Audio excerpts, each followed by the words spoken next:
Bismillahirrahmanirrahim. Assalamualaikum warahmatullahi wabarakatuh. Alhamdulillah hamdan katsiran thayyiban mubarakan fih kama yuhibbu rabbuna wa yarda. Wa asyhadu an la ilaha illallah wahdahu la syarikalah wa asyhadu anna Muhammadan abduhu wa rasuluh. Allahumma salli ala Muhammad wa ala ali Muhammad, amma ba'du.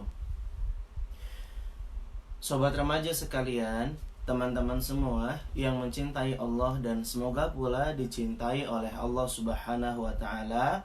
Alhamdulillah, kita bersyukur kepada Allah Subhanahu wa taala atas berbagai macam kenikmatan yang telah Allah Subhanahu wa taala limpahkan kepada kita semua. Sehingga teman-teman, hari ini kita masih diberikan kesempatan untuk melanjutkan kehidupan oleh Allah Subhanahu wa taala. Kita diberikan nikmat kesehatan, kita diberikan nikmat kesempatan ya, dan kita juga masih diberikan nikmat Islam, nikmat yang istimewa, nikmat yang luar biasa. Yang mana dengan keislaman inilah seseorang itu jadi bisa masuk surga. Makanya teman-teman semua, sobat remaja yang dirahmati oleh Allah Subhanahu wa taala, kita tidak ada salahnya pagi ini mengucapkan alhamdulillahilladzi bi ni'matihi tatimus shalihat. Segala puji bagi Allah yang karena Allah Subhanahu wa taala segala kenikmatan itu menjadi sempurna. Baik teman-teman semua, sobat remaja yang dirahmati oleh Allah Subhanahu wa taala, hari ini juga kita akan melangsungkan kajian ya yang diselenggarakan oleh Majelis Remaja An-Najah ya. Insya Allah kita akan mengangkat sebuah tema yang cukup menarik nih ya. Temanya yaitu berjudul Di Rumah Aja Nggak Bikin Kamu Mati Gaya ya. Masya Allah, ini tema yang bagus sekali, yang trending topik dan menyesuaikan banget kondisi kita di akhir-akhir ini ya, dimana teman-teman kan harus di rumah aja, harus tetap stay di rumah. Dan ini adalah himbauan dari pemerintah supaya kita bisa menekan laju penyebaran virus corona ya. Dan kita sebagai rakyat yang baik harus mudah untuk diatur dan mengikuti perintah dari pemerintah. Selama perintah itu bukan dalam hal kemaksiatan, maka kita harus bersemangat dan bersegera untuk melaksanakan. Termasuk juga stay di rumah aja, tetap di rumah aja, itu adalah perintah dari pemerintah kita supaya kita bisa menjaga diri kita dan juga tidak menularkan penyakit ini kepada orang-orang yang lainnya. Nah, makanya hari ini Kak Erlan bahas tema yang cukup menarik ini kepada teman-teman sekalian ya, dimana tema yang mau kita bahas adalah supaya kita bisa tetap semangat meskipun kita berada di rumah. Kita harus tetap semangat untuk bisa mengerjakan amal-amal ketaatan ya, dan hal-hal yang produktif lainnya. Karena Nabi SAW bersabda, ihris ala ma yanfa'uka wasta'in billah. Bersemangatlah atas sesuatu yang bermanfaat bagimu dan jangan kamu lemah ya.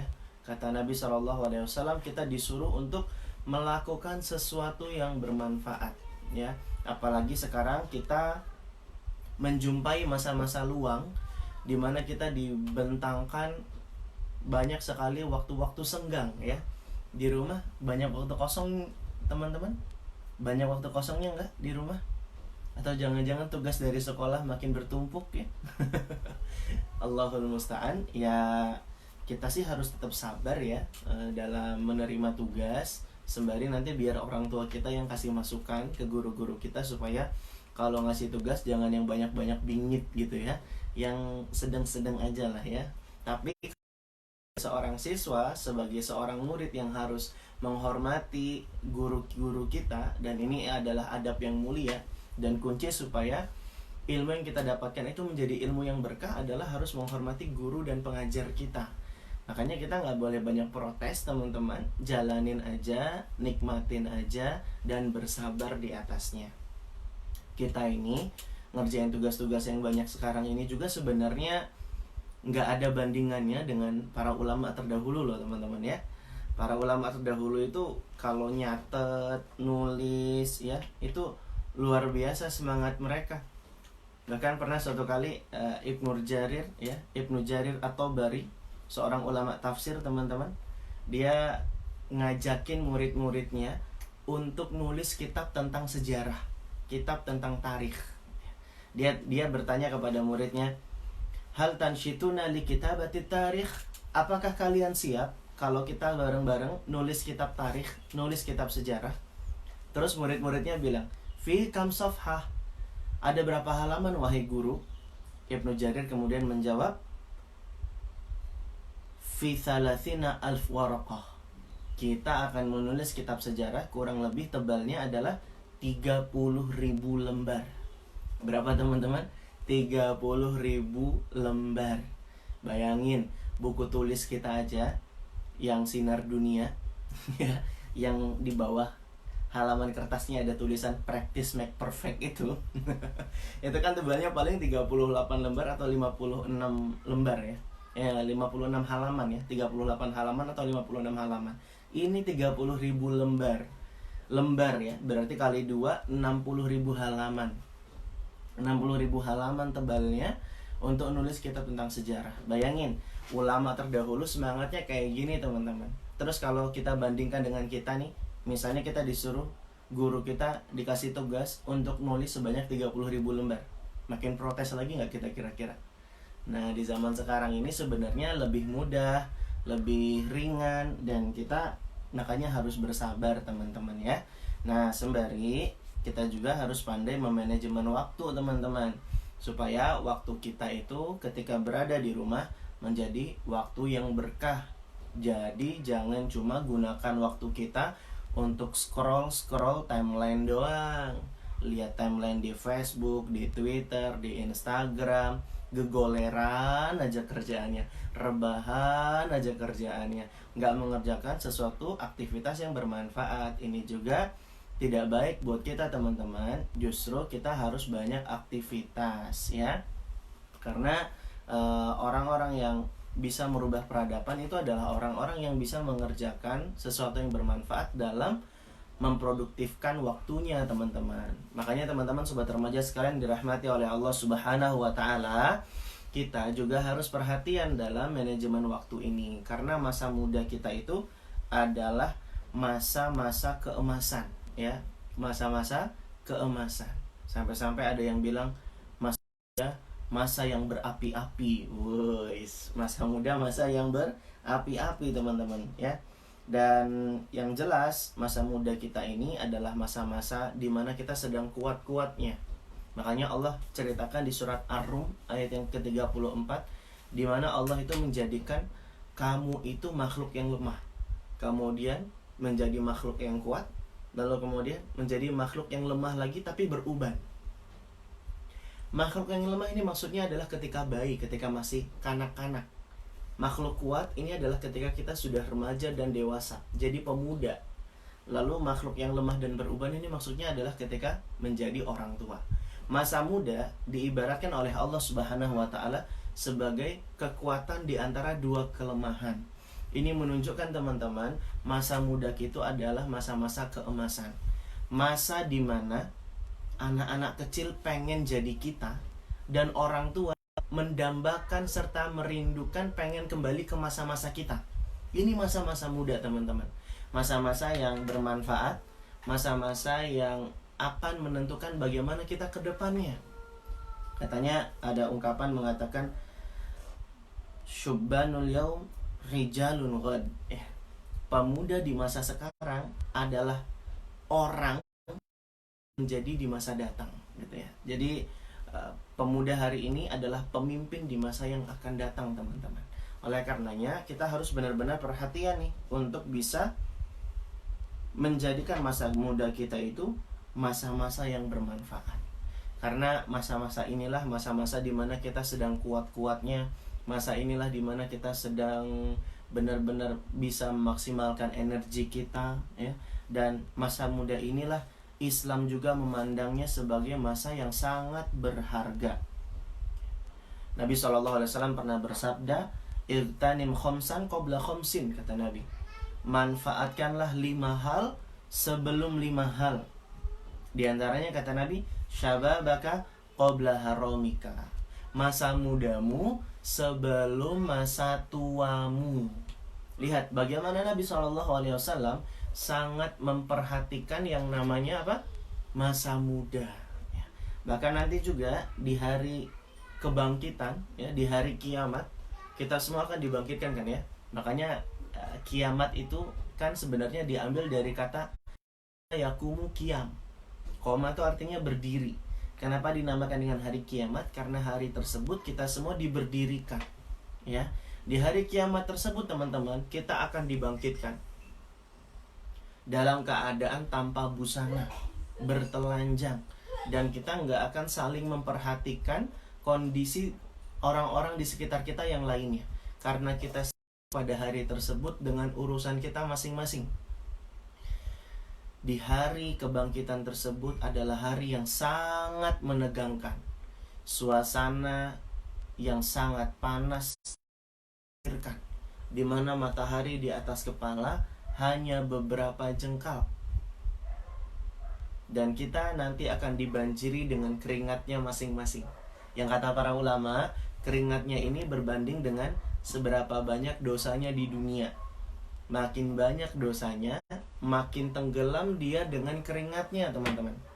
Jadi keringatnya orang-orang ketika itu berbeda-beda.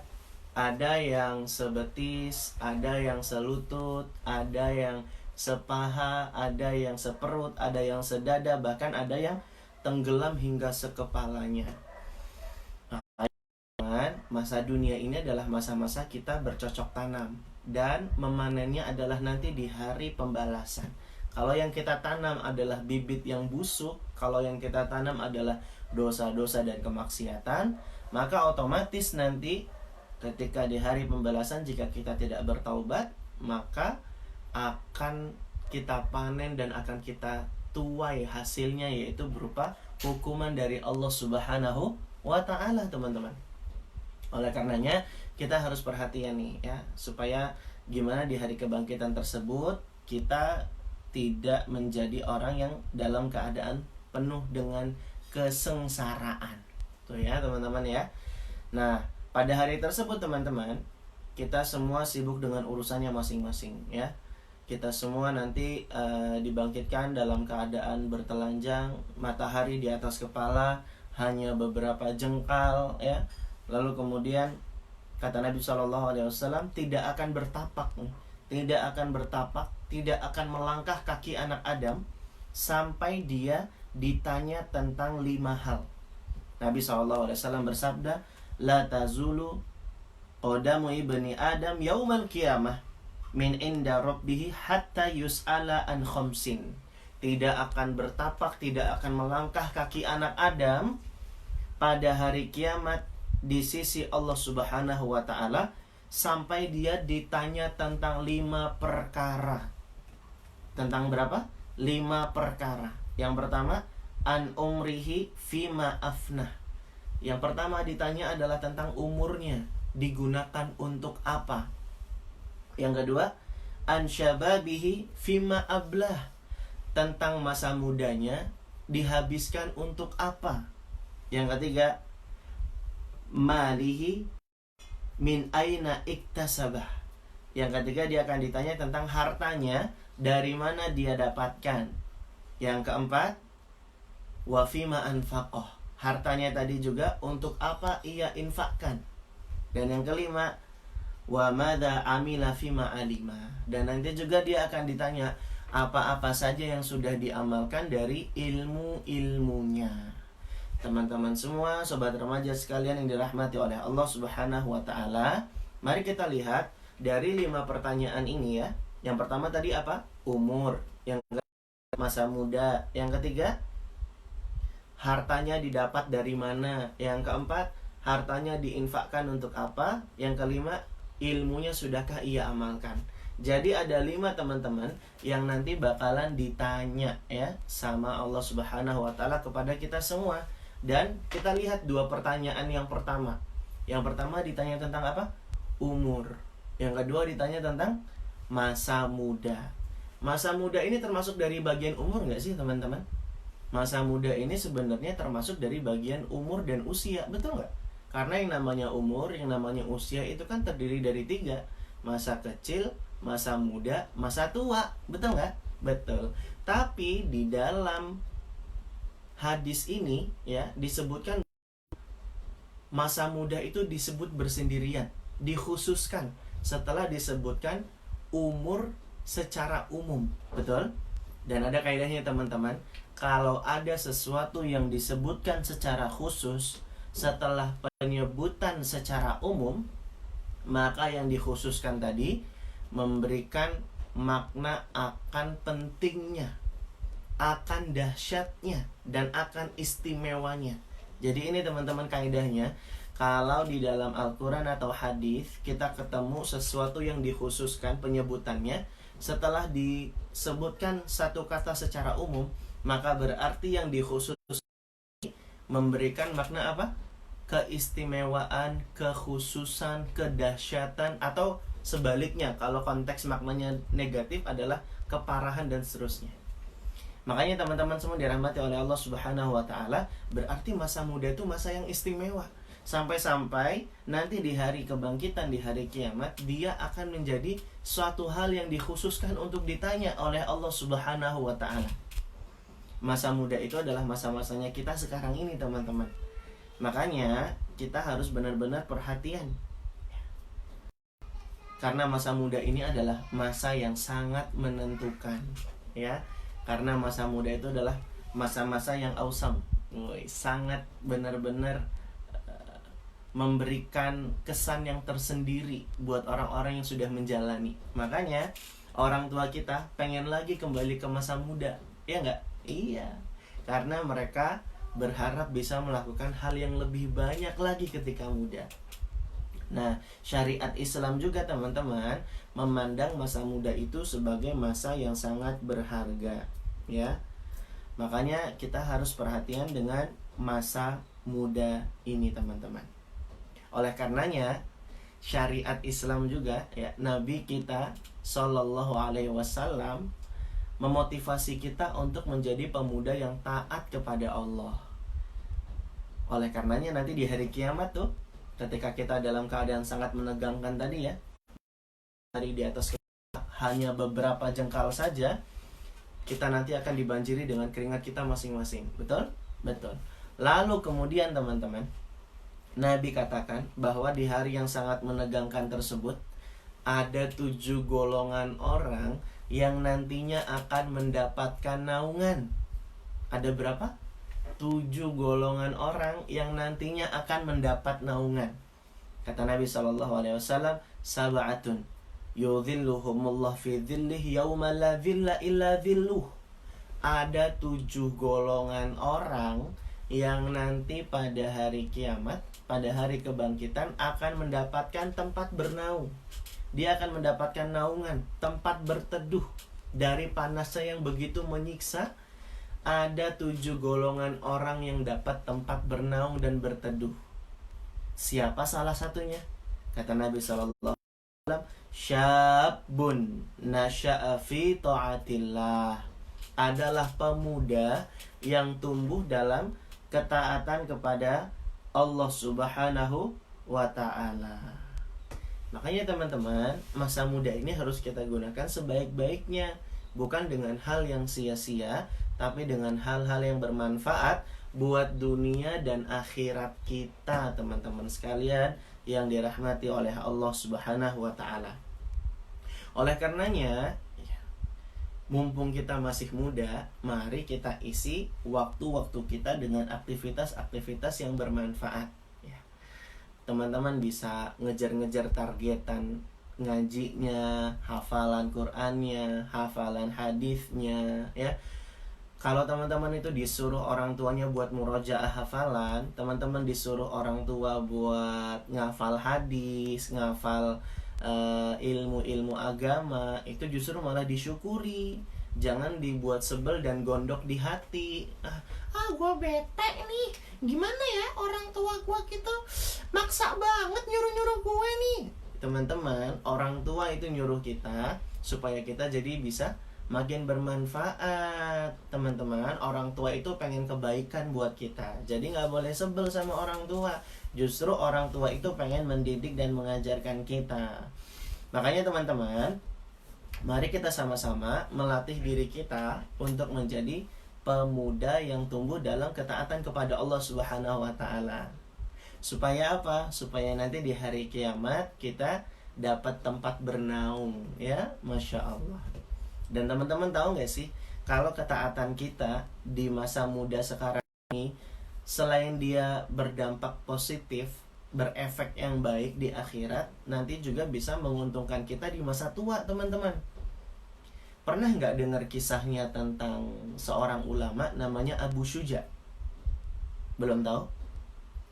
Pernah dengar namanya? Belum juga. Kalau pemain bola tahu namanya?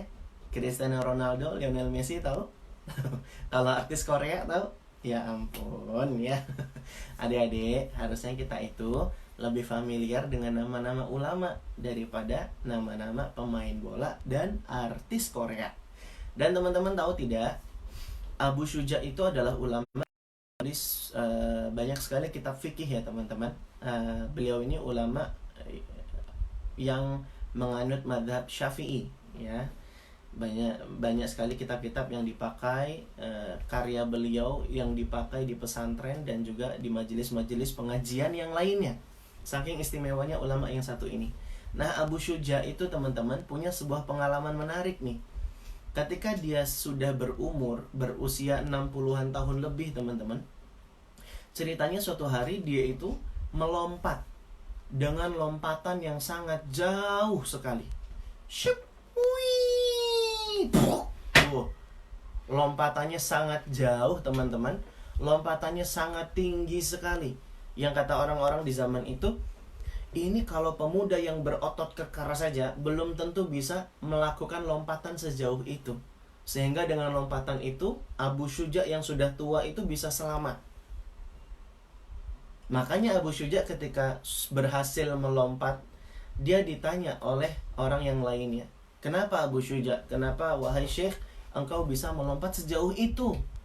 Maka dijawab sama Abu Syuja, "Ini karena aku menjaga Allah ketika aku muda. Oleh karenanya ketika aku tua, Allah yang menjaga saya." Masya Allah ya.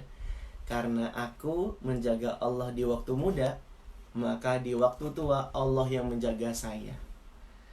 Maka teman-teman, kalau pengen dijaga oleh Allah Subhanahu wa taala, maka kita harus menjaga agama Allah.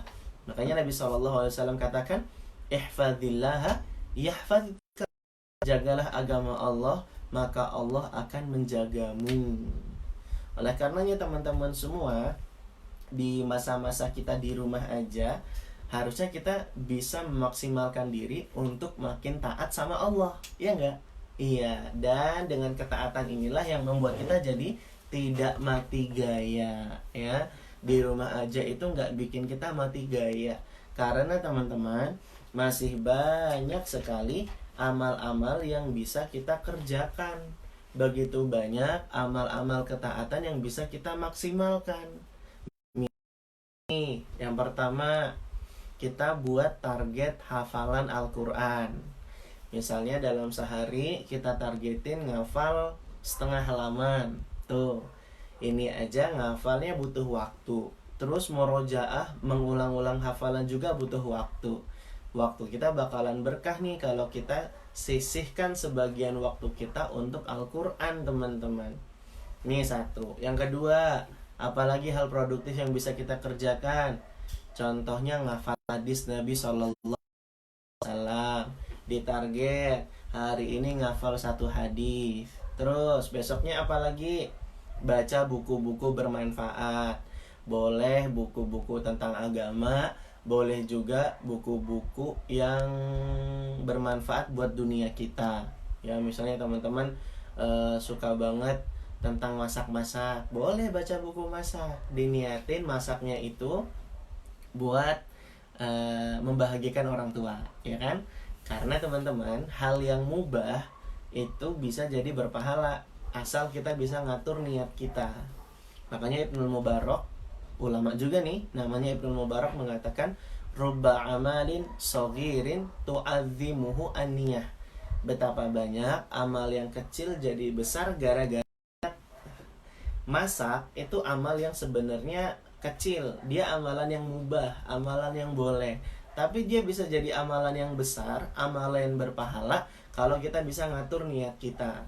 Makanya diniatin masak ini untuk membahagiakan orang tua. Ini buat yang perempuan ya. Terus yang laki-laki juga boleh deh masak. Biasanya laki-laki juga jago masak kan ya. Masak apa? Masak mie ya. Sama masak air ya kan. Cakep, kayak pantun aja ya. Iya, yang laki-laki juga boleh deh kalau masak ya. Nah, masak ini kita niatin untuk menguatkan badan kita ketika beribadah. Karena kalau kita makan kan bikin kita jadi berenergi dan berstamina, betul nggak? Nah, kita niatin ini untuk ibadah.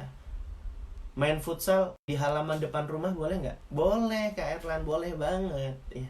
Diniatin, cuman main futsalnya itu dalam rangka olahraga, dalam rangka apa? Membuat tubuh bugar. Karena kalau tubuhnya bugar, tubuhnya sehat, ibadahnya juga jadi makin semangat. Nah, makanya hal-hal yang mubah itu diniatkan untuk sesuatu yang berbau ibadah. Bobo, boleh nggak bobo? Ya boleh banget ya. Justru malah tidur itu bisa menguatkan imun. Kalau kurang tidur malah melemahkan imun, teman-teman. Tapi jangan tidur-tidur terus-terusan. Ini nggak boleh juga ya. Tidur kita niatin juga untuk ibadah. Misalnya kita niatin boboknya kita itu supaya nanti ketika bangun bobo tubuh jadi fresh ya, supaya nanti ibadah makin seger. Boleh nggak kayak gini? Boleh. Tapi jangan seharian tidur terus-terusan, nggak ngapa-ngapain, nggak berbuat kegiatan bermanfaat yang lain. Ini nggak boleh, teman-teman. Nah, makanya kita harus mulai detail dan perhatian tentang hal ini ya, teman-teman semua. Makanya kita harus mulai memanage waktu kita, mengatur waktu kita biar bermanfaat. Hari ini mau ngapain-ngapain aja. Kalau bisa dibuat timeline, schedule, rundown ya. Jadi dibuat list-listnya, hari ini mau ngapain, sehingga kita jadi bermanfaat dalam melalui hari-hari kita. Jadinya hari-harinya itu nggak cuma sekedar itu aja gitu, teman-teman. Nggak cuma let it flow kalau kata anak-anak zaman sekarang ya. Let it flow itu bukan orang-orang yang bisa membangun peradaban, teman-teman. Let it flow cuma sekedar ngalir jalan aja tanpa menentukan arah dan tujuan. Itu nggak akan bermanfaat dengan maksimal buat kita, teman-teman. Makanya harus buat targetan-targetan. Hari ini mau ngafal berapa ayat Quran. Hari ini mau ngafal berapa hadis Nabi SAW. Hari ini mau baca berapa buku. Hari ini mau nonton kajian di YouTube berapa kali gitu ya. Hari ini mau berkarya apa untuk dunia kita. Oh, hari ini gue pengen buat robot deh. Boleh. Kalau main game boleh nggak, Kak Erlan? Nah, ini pertanyaan menarik nih. Kalau sesekali boleh. Hiburan deh ya, karena mubah hukumnya kan. Hiburan yang nggak boleh itu gamenya itu sampai melalaikan. Dari pagi, siang, sore, malam ngegame melulu, ngepes melulu. Akhirnya apa? Sholatnya lewat, tilawah nggak sempat ya. Akhirnya banyak sekali kegiatan-kegiatan ibadah yang seharusnya bisa didapatkan akhirnya terluputkan dan terlalaikan. Ini nggak boleh, teman-teman. Makanya diatur juga waktunya. Main game atau main sama adik kakak kita di rumah dikasih alokasi waktunya. Alokasi waktunya misalnya sore, ya boleh, nggak apa-apa. Siang bobo siang, pagi aktivitas bermanfaat gitu ya. Sisihin juga waktu buat bantuin abi, umi, ayah bundanya di rumah untuk beberesan rumah. Itu juga bermanfaat, teman-teman. Yang jelas Nabi menyuruh kita untuk melakukan sesuatu yang bermanfaat. Ihris ala ma yanfa'uka. Bersemangatlah atas apa-apa yang bermanfaat bagimu. Dan para ulama, teman-teman, menyimpulkan bahwa sesuatu yang bermanfaat itu nggak lepas dari dua hal. Nggak lepas dari berapa?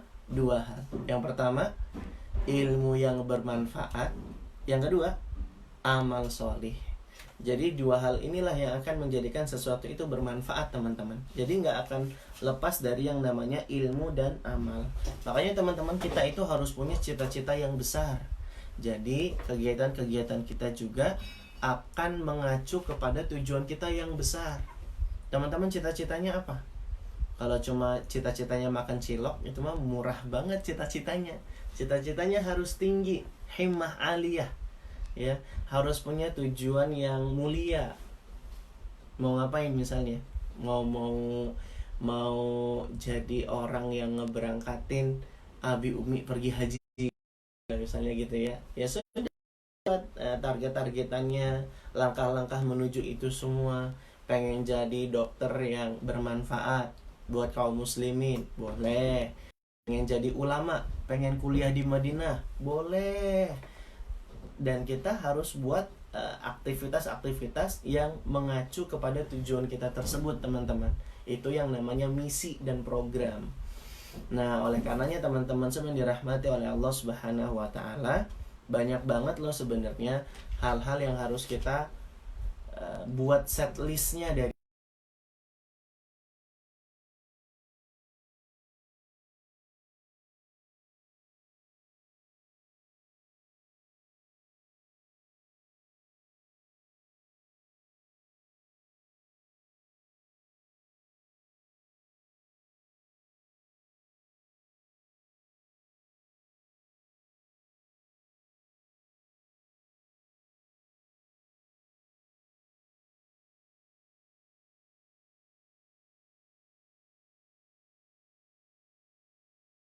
Kalau cita-citanya cuma jadi YouTuber, kerjaannya ngeprank sama ngegerebek rumah orang, manfaat nggak? Nggak manfaat.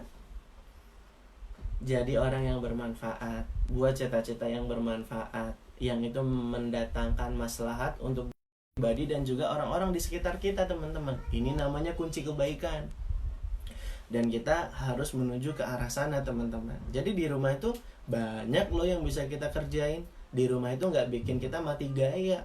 Justru orang-orang yang dia punya cita-cita yang besar, ketika dia dapat waktu luang, bisa banyak waktu di rumah, ya dia gunakan, dia maksimalkan sebaik-baiknya. Dia baca Quran, dia tilawah Quran, dia kejar targetan hafalan, dia ngafal hadis Nabi SAW, dia baca buku para ulama, dia tekuni hobinya, dia jadikan dirinya ahli di dalamnya. Katanya sih ada yang bilang kalau orang yang ahli itu adalah orang yang bisa menghabiskan waktunya puluhan ribu jam lebih di dalamnya gitu. Jadi berpuluh-puluh ribu dia.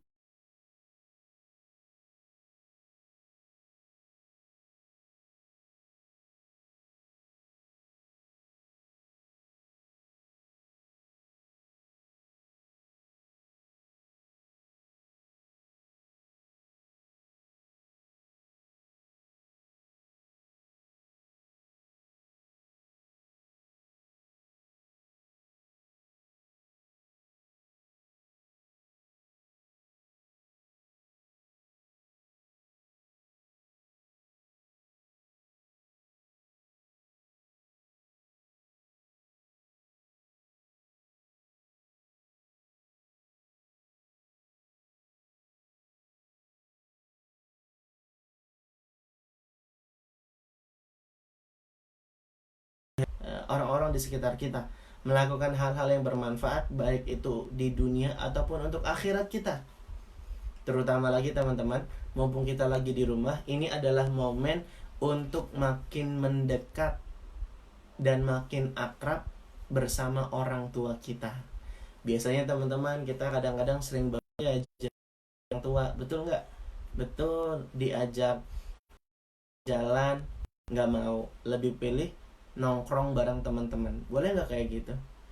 Harus paling kita prioritaskan kan orang tua ya teman-teman. Betul nggak sih?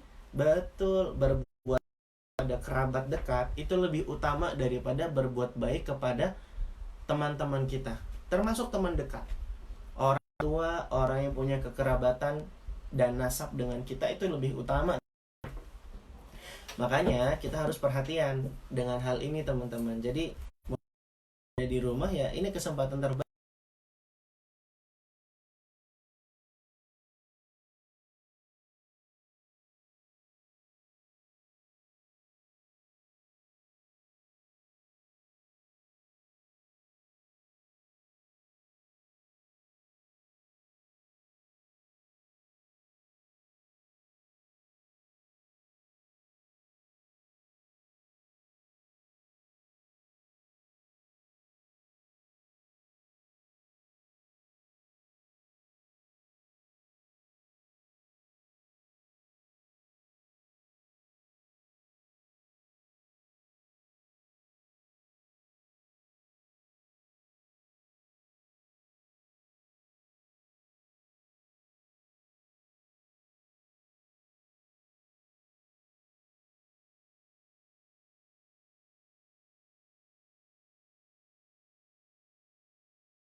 Dia belajar sama Nabi itu di usia-usia pra-remaja loh.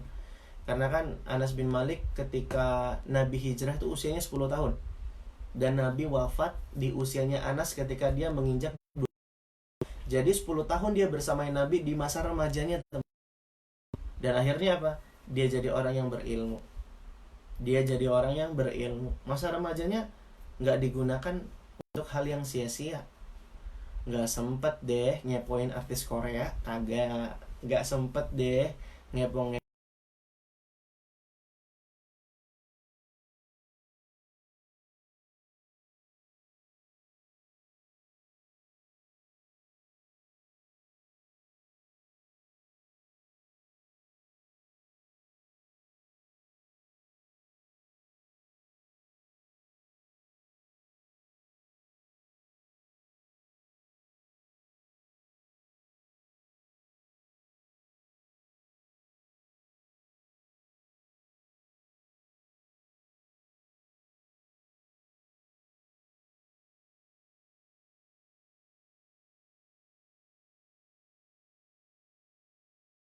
Jadi per bulan harus gua tata nih sehari berapa ngabisin bukunya gitu.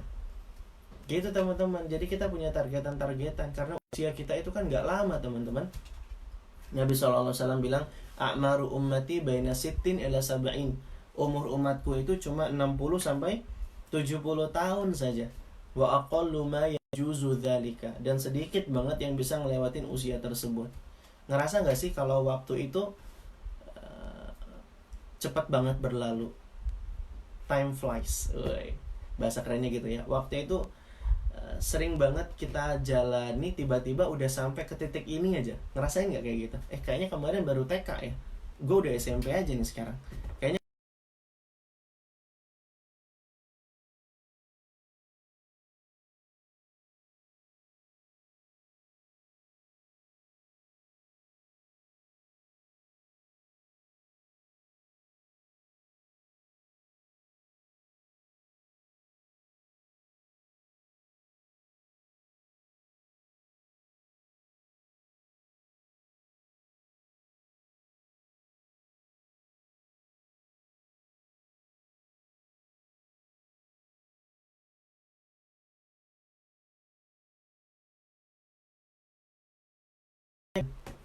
Nah, kita harus bersiap melahirkan jejak kenangan itu teman-teman. Itulah karya-karya yang bermanfaat. Itulah akhlak kita kepada orang-orang di sekitar kita. Itulah amal jariah kita. Makanya teman-teman harus mulai merintis nih. Karena kita hidup yang sejati, hidup yang hakiki, ya, HQQ, ya, HQQ, bahasa kerennya sekarang ya. Hidup yang hakiki itu bukan di dunia teman-teman, tapi di akhirat. Dunia ini cuma jadi jembatan numpang lewat. Di mana kita di sini itu disuruh untuk mempersiapkan banyak bekal untuk kehidupan akhir lebih kekal. Dan dunia ini menentukan nanti teman-teman gimana hidup kita di akhirat kelak. Kalau yang banyak amal, mudah urusannya. Kalau banyak dosa, kayak tadi tuh, di hari kebangkitan keringetnya bakal menenggelamkan dirinya. Kalau orang yang banyak amal, nanti di hari yang sangat gelap, di hari kiamat tersebut, nanti dia bakalan diberikan cahaya yang banyak oleh Allah Subhanahu wa taala. Disebutkan bahwa nanti teman-teman kalau kita udah mau ngelewatin jembatan, nanti tuh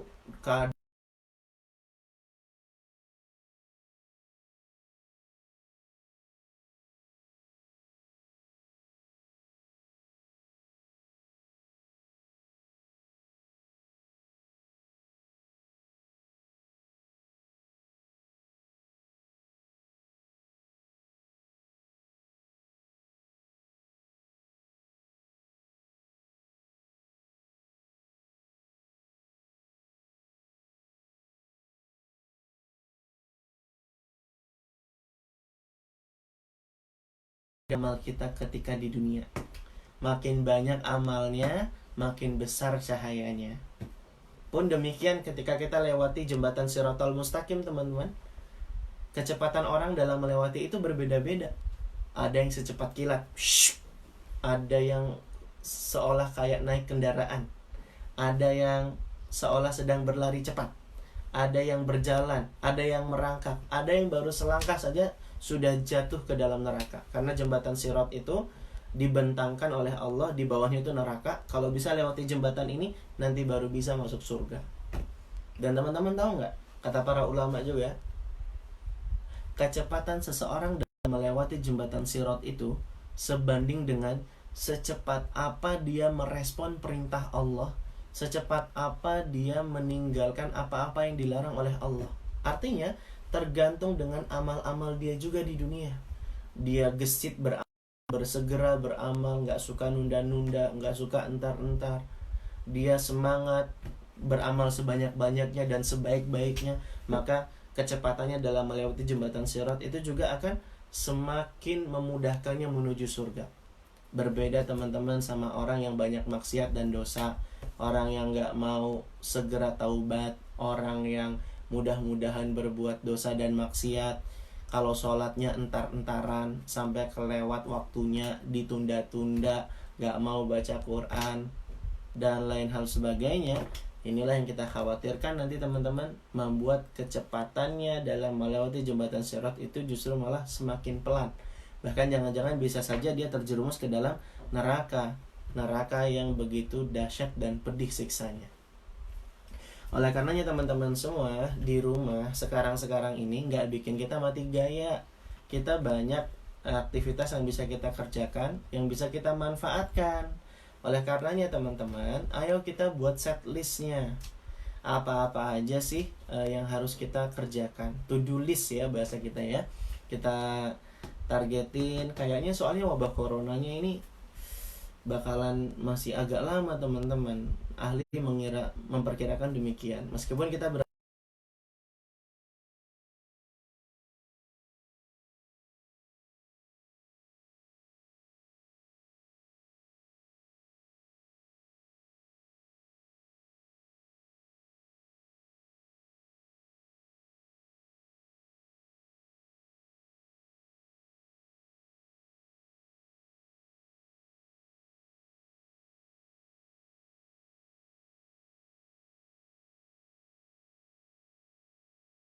manfaat untuk dunia dan akhirat ya. Karena dikatakan oleh Nabi SAW, ihris ala ma yanfa'uka.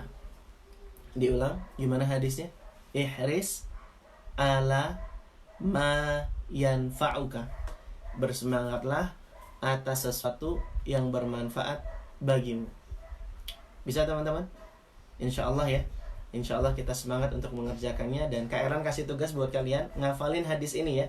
Ngafalin hadis ini, lalu ditulis di komen ya, ditulis di kolom komentar bunyi hadisnya apa, supaya kalian bisa jadi pegangan.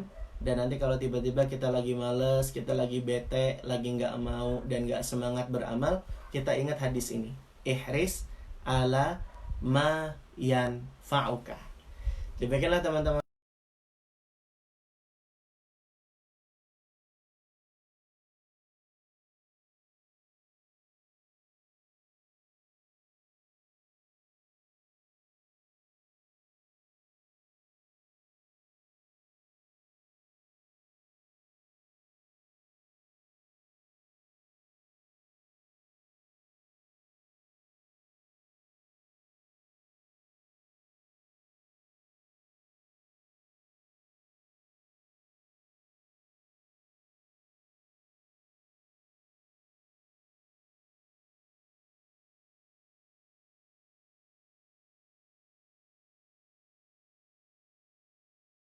Ilaik wa akhiru da'wana anil hamdulillahi rabbil alamin. Thumma assalamualaikum warahmatullahi wabarakatuh.